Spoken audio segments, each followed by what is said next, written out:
നമസ്കാരം. Campaign against alcoholism എന്ന ഒരു ടോപ്പിക്കിലേക്കാണ് നമ്മളിപ്പോൾ കടക്കുന്നത്. അപ്പോൾ എന്താണ് ക്യാമ്പയിൻ എഗെയിൻസ്റ്റ് ആൽക്കഹോളിസം എന്ന് നമുക്ക് നോക്കാം. അല്ലെ, constitution provisions of liquor prohibition, അതായത് ഇന്ത്യൻ ഭരണഘടനയിൽ മദ്യത്തെപ്പറ്റി പരാമർശിച്ചിരിക്കുന്ന അനുച്ഛേദങ്ങളുണ്ട്. അതാണ് നമ്മൾ ആദ്യമായിട്ട് നോക്കുന്നത്. അതിൽ ആദ്യമായി നോക്കിയാൽ ആർട്ടിക്കിൾ 47 മാർഗനിർദ്ദേശക തത്വങ്ങളുണ്ട്. അതേപോലെ ആർട്ടിക്കിൾ 246 അത് 7ാമത്തെ പട്ടികയിൽ പറയുന്നതുമാണ്, അല്ലെങ്കിൽ 7ാമത്തെ ഷെഡ്യൂളിലാണ് അതിനെപ്പറ്റി പറയുന്നത്. ഇനി നമ്മൾ നോക്കിയാൽ നമുക്ക് മനസ്സിലാക്കാൻ പറ്റുന്ന കാര്യങ്ങളുണ്ട്. അതെന്താണെന്ന് വെച്ചാൽ, സംസ്ഥാന ലിസ്റ്റിലെ 51ാമത്തെ എൻട്രി എന്താണ്? മനുഷ്യൻ്റെ ഉപയോഗത്തിനായുള്ള അല്ലെങ്കിൽ ഉപഭോഗത്തിനായുള്ള മദ്യം സംസ്ഥാനങ്ങളുടെ വിഷയമായിട്ട് ഉൾപ്പെടുത്തിയിരിക്കുന്നു എന്നതാണ്. അപ്പോൾ സംസ്ഥാന ലിസ്റ്റിലെ, സ്റ്റേറ്റ് ലിസ്റ്റിലെ 51st എൻട്രി, അതായത് 51ാമത്തെ എൻട്രി എന്ന് പറയുന്നത് മനുഷ്യൻ്റെ ഉപഭോഗത്തിനായുള്ള മദ്യം സംസ്ഥാനങ്ങളുടെ വിഷയമായിട്ടാണ് ഉൾപ്പെടുത്തിയിരിക്കുന്നത്. മനുഷ്യ ഉപഭോഗത്തിനായിട്ട് മദ്യം കഴിക്കുന്നതിനുള്ള നിയമങ്ങൾ ഉണ്ടാക്കുന്നതിനും തീരുവ ഈടാക്കുന്നതിനും ഇത് സംസ്ഥാനങ്ങൾക്ക് അധികാരം നൽകുന്നുണ്ട്. മനുഷ്യൻ്റെ ഉപഭോഗത്തിനായി മദ്യം കഴിക്കുന്നതിനുള്ള നിയമങ്ങൾ ഉണ്ടാക്കുന്നതിനും തീരുവ ഈടാക്കുന്നതിനും ഇത് സംസ്ഥാനങ്ങൾക്ക് അധികാരം നൽകുന്നുണ്ട്. മദ്യത്തെ സംബന്ധിച്ച് ഓരോ സംസ്ഥാനത്തിനും അതിൻ്റേതായ നിയമങ്ങളും ബൈലകളും ഉണ്ട്. അപ്പോൾ മദ്യത്തെ സംബന്ധിച്ച് ഓരോ സംസ്ഥാനത്തിനും അതിൻ്റേതായ നിയമങ്ങളും ബൈലോകളുമുണ്ട്. ഇക്കാരണത്താൽ മദ്യപാനത്തിൻ്റെ നിയമപരമായിട്ടുള്ള പ്രായമെന്ന് പറയുന്നത്, മദ്യത്തിൻ്റെ നികുതികളെന്ന് പറയുന്നത്, മദ്യ ബിസിനസ് നടത്തുന്നതിൻ്റെ നടപടിക്രമങ്ങളെന്ന് പറയുന്നത് ഓരോ സംസ്ഥാനങ്ങളിലും വ്യത്യസ്തമാണ് എന്നാണ് പറയുന്നത്. അപ്പോൾ മദ്യത്തെ സംബന്ധിച്ച് ഓരോ സംസ്ഥാനത്തിനും അതിൻ്റേതായിട്ടുള്ള നിയമങ്ങളും ബൈലകളും എല്ലാം ഉണ്ട്. അതുകൊണ്ട് തന്നെ മദ്യപാനത്തിൻ്റെ നിയമപരമായിട്ടുള്ള പ്രായം, മദ്യത്തിൻ്റെ നികുതികൾ, മദ്യ ബിസിനസ് നടത്തുന്നതിനുള്ള നടപടിക്രമങ്ങൾ എന്നിവ ഓരോ സംസ്ഥാനങ്ങളിലും വ്യത്യസ്തമാണ്. ആർട്ടിക്കിൾ 47, DPSPയിലെ ആർട്ടിക്കിൾ 47 നമുക്കൊന്ന് നോക്കാം. എന്താണ് ആർട്ടിക്കിൾ 47 പറയുന്നത്? നിർദ്ദേശക തത്വങ്ങൾക്ക് കീഴിലുള്ള ആർട്ടിക്കിൾ 47 പോഷക ആഹാര നിലവാരവും ജീവിത നിലവാരവും ഉയർത്തുന്നതിനും പൊതുജനാരോഗ്യം മെച്ചപ്പെടുത്തുന്നതിനും നടപടികൾ കൈക്കൊള്ളാനായിട്ട് സ്റ്റേറ്റിന് നിർദ്ദേശം നൽകുന്നതാണ്. അപ്പോൾ article 47 directive principles of state policy പ്രകാരം എന്താ പ്രതിപാദിക്കുന്നത്?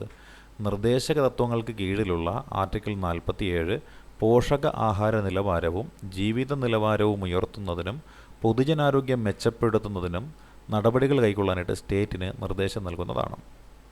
ലഹരിപ്പാനീയങ്ങളുടെയും ആരോഗ്യത്തിന് ഹാനികരമായ മരുന്നുകളുടെയും ഔഷധ ആവശ്യങ്ങൾ, അതായത് മെഡിസിനൽ പർപ്പസാണ് പ്രതിപാദിക്കുന്നത്.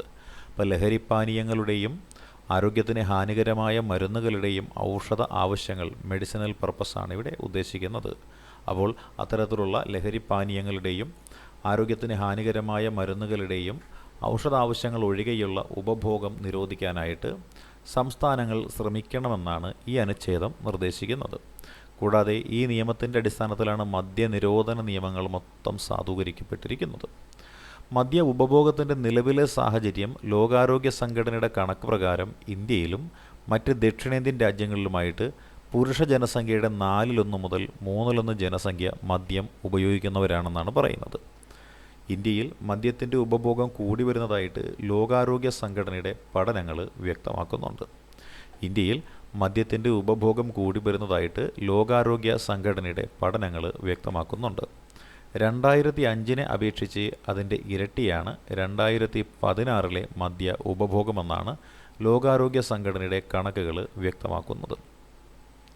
അതായത് 2005 ഒരാളുടെ മദ്യത്തിൻ്റെ ഉപഭോഗം 2.4 ലിറ്റർ ആയിരുന്നു എങ്കിൽ 2016 അത് 5.7 ലിറ്ററായിട്ട് വർദ്ധിച്ചു വന്നിരിക്കുകയാണ്. ഇതിൽ പുരുഷന്മാർ ഉപയോഗിക്കുന്ന മദ്യം 4.2 ലിറ്റർ ആണെന്നുണ്ടെങ്കിൽ സ്ത്രീകൾ 1.5 ലിറ്റർ മദ്യം ഉപയോഗിക്കുന്നു എന്നുള്ളതാണ് കണക്ക്. ഇന്ത്യയിലെ മദ്യ ഉപയോഗം ഇത്തരത്തിൽ വർദ്ധിച്ചാൽ 2025 ദക്ഷിണപൂർവേഷ്യയിലെ ഏറ്റവും ഉയർന്ന മദ്യ ഉപയോഗം ഇന്ത്യയിലാകുമെന്നാണ് ചൂണ്ടിക്കാണിക്കപ്പെടുന്നത്. അതേസമയം ഇന്ത്യയേക്കാൾ താരതമ്യേന ജനസംഖ്യ കൂടുതലായ ചൈനയിൽ മദ്യ ഉപഭോഗം വളരെ കുറവാണ്. ആഗോളതലത്തിലും കാര്യമായ വർധനവുണ്ടായിട്ടില്ല എന്ന് ഈ റിപ്പോർട്ട് ചൂണ്ടിക്കാണിക്കുന്നുണ്ട്. 2005 ഒരാൾ കുടിച്ചിരുന്നത് 5.5 ലിറ്റർ മദ്യമായിരുന്നു. എന്നാൽ ഇത് 2010 വരെയുള്ള കണക്ക് പ്രകാരം 6.4 ലിറ്ററിൻ്റെ വർധനവ് മാത്രമാണ് കാണിച്ചിരിക്കുന്നത്. 2016 കണക്ക് പ്രകാരം ലോകത്ത് മദ്യപാനത്തിൻ്റെ അല്ലെങ്കിൽ മദ്യത്തിൻ്റെ ഉപഭോഗം കാരണം 23 ലക്ഷം പേർ ഓരോ വർഷവും മരിക്കുന്നതായിട്ട് റിപ്പോർട്ടിൽ പറയുന്നു. മാത്രമല്ല മദ്യം ഉപയോഗിക്കുന്നതിൽ 27% കൗമാരക്കാരാണ് എന്നാണ് പറയുന്നത്. കേരളത്തിൽ മദ്യനിരോധന നയം അതാണ് ഔദ്യോഗികമായി സ്വീകരിച്ചിരുന്നതെങ്കിലും ഇന്ത്യയിലെ ഏറ്റവും ഉയർന്ന പ്രതിശീർഷ മദ്യ ഉപഭോഗത്തിന് മുന്നിൽ നിൽക്കുന്ന സംസ്ഥാനമാണ് കേരളം. ഇപ്പോൾ കേരളത്തിലെ മദ്യനിരോധന നയമാണ് ഔദ്യോഗികമായിട്ട് സ്വീകരിച്ചിരുന്നതെങ്കിലും ഇന്ത്യയിലെ ഏറ്റവും ഉയർന്ന പ്രതിശീർഷ മദ്യ ഉപഭോഗത്തിന് മുന്നിൽ നിൽക്കുന്ന സംസ്ഥാനമാണ് കേരളം. 2009 ദേശീയ കുടുംബാരോഗ്യ സർവേ പ്രകാരം കേരളത്തിലെ 20% പുരുഷന്മാരും 3% സ്ത്രീകളും മദ്യം ഉപയോഗിക്കുന്നുണ്ട്. ഇതിൽ 6% പേര് ദൈനംദിന ഉപയോക്താക്കളാണ് എന്നും കണ്ടെത്തപ്പെട്ടിട്ടുണ്ട്. ഇനി 4 വ്യത്യസ്ത തരം പ്രവണതകൾ ഇവിടെയുണ്ട്, അല്ലെങ്കിൽ പാറ്റേണുകളുണ്ട്. അത് കേരളത്തിൽ ദൃശ്യമായിരിക്കുന്ന മദ്യ ഉപഭോഗത്തിൻ്റെ പാറ്റേണുകളായിട്ടാണ് പറയുന്നത്. മദ്യത്തിൻ്റെ ഉപഭോഗം അല്ലെങ്കിൽ ഉപയോഗം തുടങ്ങുന്ന പ്രായത്തിൽ ഇപ്പോൾ വളരെ കുറവ് കാണിക്കുന്നു. നേരത്തെ കൂടിയ പ്രായത്തിലായിരുന്നു കുട്ടികൾ മദ്യം ഉപയോഗിച്ചിരുന്നതെങ്കിൽ ഇവൾ കുറഞ്ഞ പ്രായത്തിൽ തന്നെ മദ്യം ഉപയോഗിക്കുന്നതായിട്ട് കാണുന്നുണ്ട്. യുവ മദ്യപാനികളുടെ എണ്ണത്തിൽ ഇപ്പോൾ വർധനവ് കണ്ടുവരുന്നുണ്ട്. ഇനി സ്ത്രീകളും ചെറുപ്പക്കാരായ പെൺകുട്ടികളും ഇപ്പോൾ മദ്യം ഉപയോഗിക്കാനായിട്ട് തുടങ്ങിയിരിക്കുന്നു എന്നുള്ളത് പ്രധാനപ്പെട്ട ഒരു കാര്യമാണ്. ഉപയോക്താക്കൾക്കിടയിലെ അപകടകരമായ മദ്യ ഉപയോഗമാണ് ഇനി പറയുന്നത്. മദ്യത്തിൻ്റെ സാമൂഹിക പ്രത്യാഘാതങ്ങൾ കേരളത്തിൽ കൂടി വരുന്നതായിട്ടാണ് കണക്കുകൾ സൂചിപ്പിക്കുന്നത്.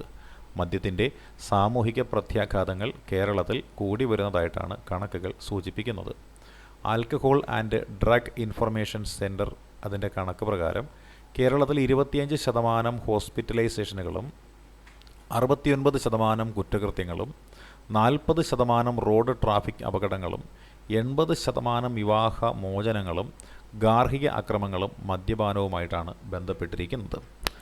മദ്യത്തിൻ്റെ സാമൂഹിക പ്രത്യാഘാതങ്ങൾ കേരളത്തിൽ കൂടി വരുന്നതായിട്ടാണ് കണക്കുകൾ സൂചിപ്പിക്കുന്നത്. ആൽക്കഹോൾ ആൻഡ് ഡ്രഗ് ഇൻഫർമേഷൻ സെൻറ്ററിൻ്റെ കണക്ക് പ്രകാരം കേരളത്തിലെ 25% ഹോസ്പിറ്റലൈസേഷനുകളും 69% കുറ്റകൃത്യങ്ങളും 40% റോഡ് ട്രാഫിക് അപകടങ്ങളും 80% വിവാഹ മോചനങ്ങളും ഗാർഹിക അക്രമങ്ങളും ഇവയെല്ലാം മദ്യപാനവുമായിട്ടാണ് ബന്ധപ്പെട്ടിരിക്കുന്നത്. 2018 കണക്ക് പ്രകാരം ഇന്ത്യയിൽ മദ്യപാനം കൊണ്ടുള്ള പ്രശ്നങ്ങൾ അനുഭവിക്കുന്ന സംസ്ഥാനങ്ങളിൽ ഒന്നാമത് നിൽക്കുന്നത് ഉത്തർപ്രദേശാണ്. 2018 കണക്ക് പ്രകാരം ഇന്ത്യയിൽ മദ്യപാനം കൊണ്ടുള്ള പ്രശ്നങ്ങൾ അനുഭവിക്കുന്ന സംസ്ഥാനങ്ങളിൽ ഒന്നാമത് നിൽക്കുന്നത് ഉത്തർപ്രദേശാണ്. National drug dependence treatment centre all India institute of medical സയൻസും ചേർന്ന് 2019 പ്രസിദ്ധീകരിച്ച റിപ്പോർട്ട് പ്രകാരം 10നും 25നും മധ്യ പ്രായമുള്ളവരിൽ പുരുഷന്മാരിൽ മദ്യ ഉപഭോഗത്തിൽ ഒന്നാമത് നിൽക്കുന്ന സംസ്ഥാനം ത്രിപുരയാണ്. National drug dependence treatment centre NDDCO all India institute of medical സയൻസും ചേർന്ന് 2019 പ്രസിദ്ധീകരിച്ച റിപ്പോർട്ട് പ്രകാരം 10നും 25നും മധ്യ പ്രായമുള്ളവരിൽ പുരുഷന്മാരിൽ മദ്യ ഉപഭോഗത്തിൽ ഒന്നാമത് നിൽക്കുന്ന സംസ്ഥാനം എന്ന് പറയുന്നത് ത്രിപുരയാണ്. ഇനി നിയമത്തിൻ്റെ ആവശ്യകതയെക്കുറിച്ചാണ് പറയുന്നത്. നീഡ് ഓഫ് റെഗുലേഷനാണ് ഇനി പറയുന്നത്. മദ്യപാനം മൂലമുള്ള ശാരീരിക, മാനസിക, സാമൂഹിക പ്രശ്നങ്ങൾ വർദ്ധിച്ചു വരുന്നതായിട്ട് ഇത് സംബന്ധമായ പഠനങ്ങൾ വ്യക്തമാക്കിയിട്ടുണ്ട്. അതുകൊണ്ട് തന്നെ നിയമങ്ങളുടെയും പൊതുജനങ്ങളുടെയും അവബോധത്തിലൂടെയും മദ്യത്തിൻ്റെ ദുരുപയോഗത്തെയും മദ്യപാനത്തെയും തടയാൻ വേണ്ട സത്വര നടപടികൾ കൈക്കൊള്ളുക എന്നതാണ് ഓരോ സംസ്ഥാനങ്ങളിലും നിക്ഷിപ്തമായിരിക്കുന്ന ഭരണഘടനാപരമായ ചുമതലയെന്ന് പറയുന്നത്. ഈ കർത്തവ്യ നിർവഹണത്തിൻ്റെ ഭാഗമായിട്ട് മദ്യനിരോധന നിയമങ്ങൾ ഇന്ത്യയിൽ നടപ്പിലാക്കുകയുണ്ടായി എന്ന് പറയുന്നുണ്ട്. അതിലാദ്യമായിട്ട് മദ്യനിരോധനം നടപ്പിലാക്കിയ സംസ്ഥാനം എന്ന് പറയുന്നത് ബോംബെയാണ്. അപ്പോൾ ആദ്യമായി മദ്യനിരോധനം ഏർപ്പെടുത്തിയ ഇന്ത്യൻ സംസ്ഥാനത്തിൻ്റെ പേര് ബോംബെ എന്നാണ്. 1948 ബോംബെ മദ്യനിരോധന നിയമം നിലവിലെ ഗുജറാത്ത്, മഹാരാഷ്ട്ര സംസ്ഥാനങ്ങളിൽ ഉൾപ്പെട്ട പ്രദേശങ്ങളിലാണ് നടപ്പിലാക്കിയിരുന്നത്.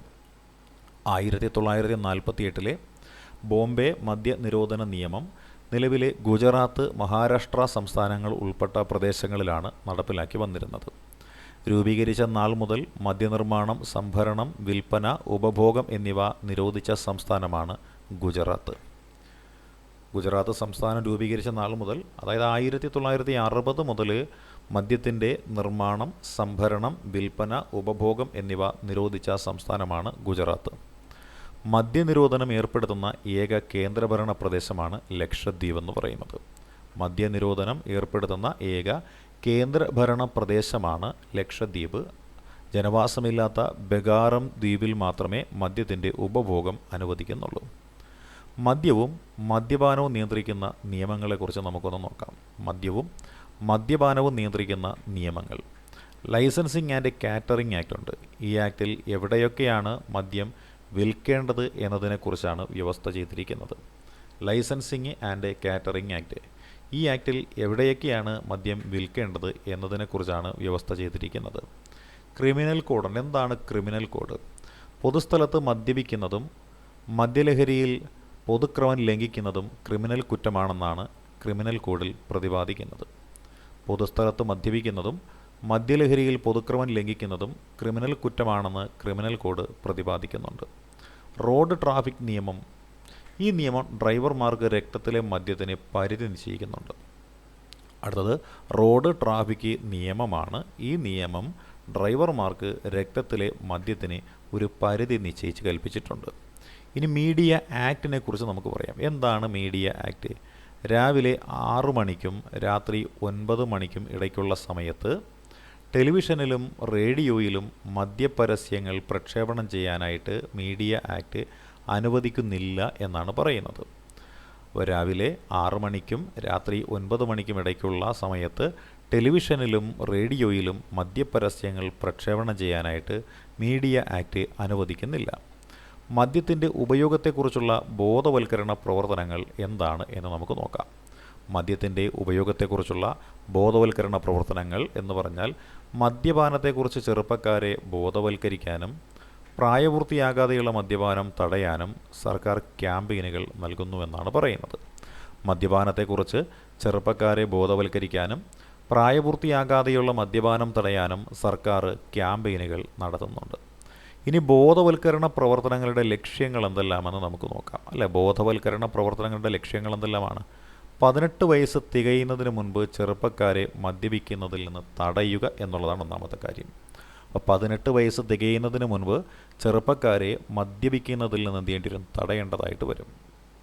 ദോഷകരമായ മദ്യപാനം തടയേണ്ടി വരും. അല്ലേ, ദോഷകരമായിട്ടുള്ള മദ്യപാനത്തെ തടയേണ്ടതായിട്ട് വരും.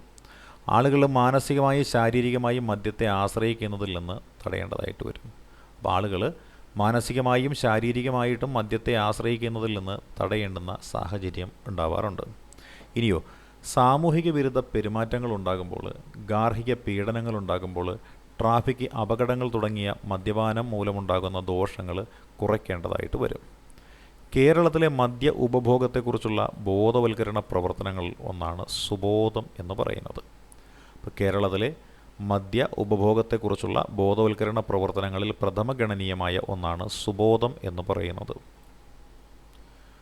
മദ്യം, മയക്കുമരുന്ന്, മറ്റ് ലഹരി വസ്തുക്കളുടെ ദുരുപയോഗം എന്നിവ മറികടക്കാനായിട്ട് സംസ്ഥാനത്തെ ജനങ്ങളെ സഹായിക്കുന്നതിന് കേരള സർക്കാർ 2015 ആരംഭിച്ച ഒരു പ്രചരണ പരിപാടിയാണ് സുബോധം എന്ന് പറയുന്നത്. അപ്പോൾ മദ്യം, മയക്കുമരുന്ന്, മറ്റ് ലഹരി വസ്തുക്കളുടെ ദുരുപയോഗം എന്നിവ മറികടക്കാൻ സംസ്ഥാനത്തെ ജനങ്ങളെ സഹായിക്കുന്നതിന് കേരള സർക്കാർ 2015 ആരംഭിച്ച പ്രചാരണ പരിപാടിയാണ് സുബോധം എന്ന് പറയുന്നത്. 2015 മുഖ്യമന്ത്രി ഉമ്മൻചാണ്ടിയും ആർട്ട് ഓഫ് ലിവിംഗ് ഫൗണ്ടേഷൻ്റെ സ്ഥാപകനായ ശ്രീ രവിശങ്കറും ചേർന്ന് മതനേതാക്കൾ, വിദ്യാർത്ഥി സംഘടനകളുടെ പ്രതിനിധികൾ, മയക്കുമരുന്ന് ദുരുപയോഗത്തിനെതിരെ പ്രവർത്തിക്കുന്ന NGOകൾ എന്നിവരുടെ സാന്നിധ്യത്തിലാണ് സുബോധം പദ്ധതിക്ക് തുടക്കം കുറിച്ചത്. സുബോധം പദ്ധതിക്ക് തുടക്കം കുറിച്ച മുഖ്യമന്ത്രി ഉമ്മൻചാണ്ടിയാണ്. സുബോധം എന്ന ക്യാമ്പയിൻ്റെ ലക്ഷ്യമെന്താണ്? നമ്മുടെ സമൂഹത്തിൽ നിന്ന് ലഹരി വസ്തുക്കളുടെ വിപത്ത് തുടച്ചു നീക്കുക എന്നതാണ് സുബോധം ക്യാമ്പയിൻ്റെ ലക്ഷ്യം. ഓരോ വർഷവും 1,00,000 പേരെ മയക്കുമരുന്നിൻ്റെയും മദ്യത്തിൻ്റെയും അടിമത്തത്തിൽ നിന്ന് മോചിപ്പിക്കുക എന്നതാണ് ഇതിൻ്റെ ലക്ഷ്യം. കേരളത്തിലെ മയക്കുമരുന്ന് ദുരുപയോഗം പൂർണ്ണമായും ഇല്ലാതാക്കുന്നതിനുള്ള സംസ്ഥാന സർക്കാർ സംരംഭമാണ് പുനർജനി 2030 എന്ന് പറയുന്നത്. പുനർജനി 2030 പദ്ധതിയിലേക്കുള്ള ആദ്യ പടിയാണ് സുബോധം ക്യാമ്പയിൻ എന്ന് പറയുന്നത്. എക്സൈസ് വകുപ്പ് വിഭാവനം ചെയ്ത സുബോധം പദ്ധതി വിവിധ മേഖലകളിൽ നിന്നുള്ള വിദഗ്ധർ ഉൾപ്പെടുന്ന ഒരു ഉന്നതതല സമിതി നടപ്പിലാക്കി വരുന്നുണ്ട്. ഇനി clean campus safe campus campaign ഉണ്ട്. എന്താണ് clean campus safe campus campaign എന്ന് പറയുന്നത്? വിദ്യാർത്ഥികൾക്കിടയിൽ വർദ്ധിച്ചു വരുന്ന ലഹരി ഉപയോഗം തടയാൻ കേരള സർക്കാർ 2014 ആരംഭിച്ച പദ്ധതിയാണ് ഇത്. വിദ്യാർത്ഥികൾക്കിടയിൽ വർദ്ധിച്ചു വരുന്ന ലഹരി ഉപയോഗം തടയാനായിട്ട് കേരള സർക്കാർ 2014 ആരംഭിച്ച പദ്ധതിയുടെ പേരാണ് clean campus safe campus campaign എന്ന് പറയുന്നത്. പദ്ധതിയുടെ ഉദ്ഘാടനം നിർവഹിച്ചത് മമ്മൂട്ടിയാണ്. പദ്ധതിയുടെ ബ്രാൻഡ് അംബാസഡറും മമ്മൂട്ടിയാണ്. പദ്ധതിയുടെ ഉദ്ഘാടനം നിർവഹിച്ചത് മമ്മൂട്ടിയും പദ്ധതിയുടെ ബ്രാൻഡ് അംബാസഡർ മമ്മൂട്ടിയുമാണ്. Yes to cricket no to drugs campaign ഉണ്ട്. Yes to cricket no to drugs campaign അത് കേരള പോലീസും കേരള ക്രിക്കറ്റ് അസോസിയേഷനും ചേർന്ന് 2017 തുടക്കം കുറിച്ച ക്യാമ്പയിനാണ് yes to cricket no to drugs campaign എന്ന് പറയുന്നത്. ക്യാമ്പയിന് തുടക്കമിട്ടതാരാണ്? വിരാട് കോഹ്ലിയും ഇന്ത്യൻ ക്രിക്കറ്റ് ടീമിലെ മറ്റ് അംഗങ്ങളും ചേർന്ന് തിരുവനന്തപുരത്തെ ചന്ദ്രശേഖര നായർ സ്റ്റേഡിയത്തിലാണ് ഇതിന് തുടക്കമിട്ടത്. അടുത്തത് പ്രോഗ്രാമിന് പേരാണ് യോദ്ധാവ് എന്ന് പറയുന്നു. അല്ലേ, യോദ്ധാവ് എന്താണ്? ലഹരി വസ്തുക്കളെക്കുറിച്ചുള്ള വിവരങ്ങൾ പോലീസിനെ അറിയിക്കുന്നതിന് വേണ്ടി പൊതുജനങ്ങൾക്കായിട്ട് സിറ്റി പോലീസ് ആരംഭിച്ച മൊബൈൽ ആപ്ലിക്കേഷൻ്റെ പേരാണ് യോദ്ധാവ് എന്ന് പറയുന്നത്. അപ്പോൾ ലഹരി വസ്തുക്കളെക്കുറിച്ചുള്ള വിവരങ്ങൾ പോലീസിനെ അറിയിക്കുന്നതിന് വേണ്ടി പൊതുജനങ്ങൾക്കായി കൊച്ചി സിറ്റി പോലീസ് ആരംഭിച്ച മൊബൈൽ ആപ്ലിക്കേഷനാണ് യോദ്ധാവ്.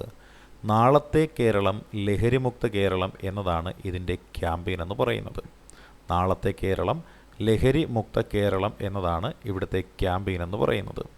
വിമുക്തി മിഷൻ്റെ കീഴിൽ 2019 ആരംഭിച്ച 90 ദിവസത്തെ തീവ്രയജ്ഞ പരിപാടിയാണ് ഇത്. വിമുക്തി മിഷൻ്റെ കീഴിൽ 2019 ആരംഭിച്ച 90 ദിവസത്തെ തീവ്രയജ്ഞ പരിപാടിയാണ് നാളത്തെ കേരളം ലഹരിമുക്ത കേരളം എന്ന ക്യാമ്പയിൻ എന്ന് പറയുന്നത്. അപ്പോൾ നാളത്തെ കേരളം ലഹരിമുക്ത കേരളം ക്യാമ്പയിൻ ഉദ്ഘാടനം ചെയ്തത് അന്നത്തെ റവന്യൂ വകുപ്പ് മന്ത്രിയായിരുന്ന ഇ ചന്ദ്രശേഖരനാണ്. യെല്ലോ ലൈൻ ക്യാമ്പയിൻ ഉണ്ട്. എന്താണ് യെല്ലോ ലൈൻ ക്യാമ്പയിൻ എന്ന് പറയുന്നത്? വിദ്യാഭ്യാസ സ്ഥാപനത്തിന് ചുറ്റുമുള്ള പ്രദേശങ്ങൾ പുകയില വിമുക്തമാക്കുക എന്ന ലക്ഷ്യത്തോടെ ആരോഗ്യ വകുപ്പിന് കീഴിലുള്ള പുകയില നിയന്ത്രണ സെൽ തുടക്കം കുറിച്ച പദ്ധതിയുടെ പേരാണ് യെല്ലോ ലൈൻ ക്യാമ്പയിൻ എന്ന് പറയുന്നത്. യെല്ലോ ലൈൻ ക്യാമ്പയിൻ എന്താണ്? വിദ്യാഭ്യാസ സ്ഥാപനത്തിന് ചുറ്റുമുള്ള പ്രദേശങ്ങൾ പുകയില വിമുക്തമാക്കുക എന്ന ലക്ഷ്യത്തോടെ ആരോഗ്യ വകുപ്പിന് കീഴിലുള്ള പുകയില നിയന്ത്രണ സെൽ തുടക്കം കുറിച്ച പദ്ധതിയുടെ പേരാണ് യെല്ലോ ലൈൻ എന്ന് പറയുന്നത്. ഇനി വിമുക്തി എന്ന പദ്ധതിയുണ്ട്. എന്താണ് വിമുക്തി എന്ന് നമുക്ക് നോക്കാം. വ്യക്തിയെയും സമൂഹത്തെയും ശിഥിലമാക്കുന്ന ലഹരി എന്ന വിപത്തിനെക്കുറിച്ച് ജനങ്ങൾക്ക്, പ്രത്യേകിച്ച് യുവജനങ്ങൾക്ക് അവബോധം നൽകുന്നതിനായിട്ട് കേരള സർക്കാർ ആരംഭിച്ച ലഹരി വിമുക്ത പ്രചരണ പരിപാടിയുടെ പേരാണ് വിമുക്തി എന്ന് പറയുന്നത്. വ്യക്തിയെയും സമൂഹത്തെയും ശിഥിലമാക്കുന്ന ലഹരി എന്ന വിപത്തിനെക്കുറിച്ച് ജനങ്ങൾക്ക്, അഥവാ പ്രത്യേകിച്ച് യുവജനങ്ങൾക്ക് അവബോധം നൽകുന്നതിനായിട്ട് കേരള സർക്കാർ ആരംഭിച്ച ലഹരി വിമുക്ത പ്രചരണ പരിപാടിയുടെ പേരാണ് വിമുക്തി എന്നത്. വിമുക്തി മുന്നോട്ട് വയ്ക്കുന്ന പ്രധാനപ്പെട്ട ആശയമാണ് നാളത്തെ കേരളം ലഹരിമുക്ത കേരളം എന്ന ആശയം. വിമുക്തി മുന്നോട്ട് വയ്ക്കുന്ന പ്രധാന ആശയമാണ് നാളത്തെ കേരളം ലഹരിമുക്ത കേരളം എന്ന ആശയം. ഇനി വിമുക്തി മിഷൻ്റെ മുഖ്യ ലക്ഷ്യങ്ങൾ എന്തെല്ലാമെന്ന് നമുക്കൊന്ന് നോക്കാം. വിമുക്തി മിഷൻ്റെ മുഖ്യ ലക്ഷ്യങ്ങൾ എന്തെല്ലാമാണ്? സമൂഹത്തിലെ എല്ലാ മേഖലകളിലും വിപത്തായി മാറിക്കൊണ്ടിരിക്കുന്ന മദ്യം, മയക്കുമരുന്ന്, പുകയില എന്നിവയുടെ ഉപയോഗം കുറച്ചുകൊണ്ടുവരിക. അപ്പോൾ സമൂഹത്തിലെ എല്ലാ മേഖലകളിലും വിപത്തായി മാറിക്കൊണ്ടിരിക്കുന്ന മദ്യം, മയക്കുമരുന്ന്, പുകയില എന്നിവയുടെ ഉപയോഗം എന്നത് കുറച്ചുകൊണ്ടുവരിക. നിയമവിരുദ്ധമായിട്ട് ലഹരി വസ്തുക്കൾ കൈകാര്യം ചെയ്യുന്നത് കണ്ടെത്തി അവയെ ഉന്മൂലനം ചെയ്യുക. അപ്പം നിയമവിരുദ്ധമായിട്ട് ലഹരി വസ്തുക്കൾ കൈകാര്യം ചെയ്യുന്നത് കണ്ടെത്തിയിട്ട് അവയെ ഉന്മൂലനം ചെയ്യുക. വിവിധ ഏജൻസികളുടെയും സന്നദ്ധ സംഘടനകളുടെയും കൂട്ടായ പ്രവർത്തനങ്ങളിലൂടെയാണ് വിമുക്തിയുടെ പ്രവർത്തനങ്ങൾ എക്സൈസ് വകുപ്പ് വിജയകരമായിട്ട് നടപ്പിലാക്കുന്നത്. അപ്പോൾ വിവിധ ഏജൻസികളുടെയും സന്നദ്ധ സംഘടനകളുടെയും കൂട്ടായ പ്രവർത്തനങ്ങളിലൂടെയാണ് വിമുക്തിയുടെ പ്രവർത്തനങ്ങൾ എക്സൈസ് വകുപ്പ് വിജയകരമായിട്ട് നടപ്പിലാക്കുന്നത് എന്നാണ് ഇവിടെ പറയുന്നത്. സ്കൂളുകൾ, കോളേജ് തലങ്ങളിൽ പ്രവർത്തിക്കുന്ന ലഹരി വിമുക്ത ക്ലബ്ബുകൾ, സ്റ്റുഡൻറ്റ് പോലീസ് കേഡറ്റുകൾ, നാഷണൽ സർവീസ് സ്കീമുകൾ, കുടുംബശ്രീ, റെസിഡൻഷ്യൽ അസോസിയേഷനുകൾ, സംസ്ഥാന ലൈബ്രറി കൗൺസിലുകൾ, ലഹരി വിമുക്ത ഓർഗനൈസേഷനുകൾ, വാർഡ് പഞ്ചായത്ത്, ബ്ലോക്ക് തലങ്ങളിൽ പ്രവർത്തിക്കുന്ന സ്ത്രീകളുടെയും യുവാക്കളുടെയും വിദ്യാർത്ഥികളുടെയും കൂട്ടായ്മകൾ എന്നിവയാലുള്ള പ്രവർത്തനങ്ങളിലൂടെയാണ് വിമുക്തി മിഷൻ ലഹരിക്ക് എതിരായിട്ട് പ്രവർത്തിച്ചു വരുന്നത്. ഇനി വിമുക്തി മിഷൻ്റെ ബ്രാൻഡ് അംബാസഡറുണ്ട്. ആരാണ് വിമുക്തി മിഷൻ്റെ ബ്രാൻഡ് അംബാസഡർ എന്ന് നമുക്ക് നോക്കാം. സച്ചിൻ ടെണ്ടുൽക്കർ ഉണ്ട്. സച്ചിൻ ടെണ്ടുൽക്കർ വിമുക്തി മിഷൻ്റെ ബ്രാൻഡ് അംബാസഡർ സച്ചിൻ ടെണ്ടുൽക്കറാണ്. വിമുക്തിയുടെ സുഗമമായ നടത്തിപ്പിനായിട്ട് ജില്ല, ward, panchayat, local self government തലങ്ങളിൽ വിവിധ കമ്മിറ്റികൾ രൂപീകരിച്ച് നിലവിൽ പ്രവർത്തിച്ചു വരുന്നുണ്ട്. വിമുക്തിയുടെ കീഴിൽ 14 ജില്ലകളിലും ലഹരി വിമുക്ത സെൻ്ററുകളും തിരുവനന്തപുരം, കോഴിക്കോട്, എറണാകുളം എന്നീ ജില്ലകളിലെ ആരോഗ്യ വകുപ്പിൻ്റെ കീഴിലുള്ള ഹോസ്പിറ്റലുകളിൽ കൗൺസിലിംഗ് സെൻ്ററുകളും പ്രവർത്തിച്ചു വരുന്നുണ്ട്. വിമുക്തി മിഷൻ എക്സൈസ് വകുപ്പിൻ്റെ കീഴിൽ നടപ്പിലാക്കി വരുന്ന ലഹരി വിമുക്ത പ്രവർത്തനങ്ങൾ ജനങ്ങളിലെത്തിക്കുന്നതിനായിട്ട് ആവിഷ്കരിച്ച നൂതന ആശയമാണ് റൺ എഗെയിൻസ്റ്റ് ഡ്രഗ്സ് എന്ന് പറയുന്നത്. വിമുക്തി മിഷൻ എക്സൈസ് വകുപ്പിൻ്റെ കീഴിൽ നടപ്പിലാക്കി വരുന്ന ലഹരി വിമുക്ത പ്രവർത്തനങ്ങൾ ജനങ്ങളിലെത്തിക്കുന്നതിനായിട്ട് ആവിഷ്കരിച്ച നൂതന ആശയത്തിൻ്റെ പേരാണ് റൺ എഗെയിൻസ്റ്റ് ഡ്രഗ്സ് എന്ന് പറയുന്നത്. വിമുക്തി മിഷൻ അതിൻ്റെ എക്സിക്യൂട്ടീവ് കമ്മിറ്റി സംസ്ഥാന തലത്തിലാണ് രൂപീകരിക്കപ്പെടുന്നത്. വിമുക്തി മിഷൻ്റെ എക്സിക്യൂട്ടീവ് കമ്മിറ്റി രൂപീകരിക്കപ്പെടുന്നത് സംസ്ഥാന തലത്തിലാണ്. വിമുക്തി മിഷൻ്റെ ചെയർമാനായിട്ടിരിക്കുന്നത് എക്സൈസ് വകുപ്പ് കൈകാര്യം ചെയ്യുന്ന മന്ത്രിയാണ്. വിമുക്തി മിഷൻ്റെ വൈസ് ചെയർമാൻ എന്നത് അഡീഷണൽ ചീഫ് സെക്രട്ടറിയാണ്. നികുതി വകുപ്പിലെ അഡീഷണൽ ചീഫ് സെക്രട്ടറിയാണ്. ഇതിൻ്റെ കൺവീനറായിട്ടിരിക്കുന്നത് എക്സൈസ് കമ്മീഷണർ ആണ്. സ്റ്റേറ്റ് കോർഡിനേറ്റർ വിമുക്തി മിഷൻ ചീഫ് എക്സിക്യൂട്ടീവ് ഓഫീസർ ആരാണ്? സ്റ്റേറ്റ് കോർഡിനേറ്ററായിട്ടിരിക്കുന്നത് വിമുക്തി മിഷൻ ചീഫ് എക്സിക്യൂട്ടീവ് ഓഫീസറാണ്. ഇനി വിമുക്തി മിഷൻ്റെ ഘടനയുണ്ട്. വിമുക്തി മിഷൻ്റെ ചെയർമാൻ മുഖ്യമന്ത്രിയും വിമുക്തി മിഷൻ്റെ വൈസ് ചെയർമാൻ എന്നുള്ളത് എക്സൈസ് വകുപ്പ് മന്ത്രിയുമാണ്. മറ്റ് അംഗങ്ങൾ നികുതി വിഭാഗം അഡീഷണൽ ചീഫ് സെക്രട്ടറി കൺവീനറായിട്ടും ആരോഗ്യ വകുപ്പ്, തദ്ദേശ ഭരണ വകുപ്പ്, ധനകാര്യ വകുപ്പ്, വിദ്യാഭ്യാസ വകുപ്പ്, ടൂറിസം വകുപ്പ്, മത്സ്യബന്ധന വകുപ്പ് എന്നിവയുടെ മന്ത്രിമാരും, ചീഫ് സെക്രട്ടറി, അഭിഭാഷക ജനറൽ അല്ലെങ്കിൽ advocate general Keralam, sports council president, Kerala panchayat association president, കലാകായിക സാംസ്കാരിക സാഹിത്യ സംഘടനകളുടെ പ്രതിനിധികൾ ഇവരെല്ലാവരും ഉൾപ്പെടുന്നതാണ് വിമുക്തി മിഷനിലെ അംഗങ്ങൾ അല്ലെങ്കിൽ അംഗസംഖ്യ എന്ന് പറയുന്നത്. ഇപ്പോൾ നമ്മൾ പഠിച്ചത് കേരള സിവിൽ എക്സൈസ് ഓഫീസർ പരീക്ഷയുമായി ബന്ധപ്പെട്ടുള്ള സ്പെഷ്യൽ ടോപ്പിക്കിലെ ഭാഗങ്ങളാണ്. ഈ വക കാര്യങ്ങൾ നിങ്ങൾക്ക് നന്നായി മനസ്സിലാക്കാൻ സാധിക്കുമെന്ന് വിശ്വസിച്ചുകൊണ്ട് നിർത്തുന്നു. All the best.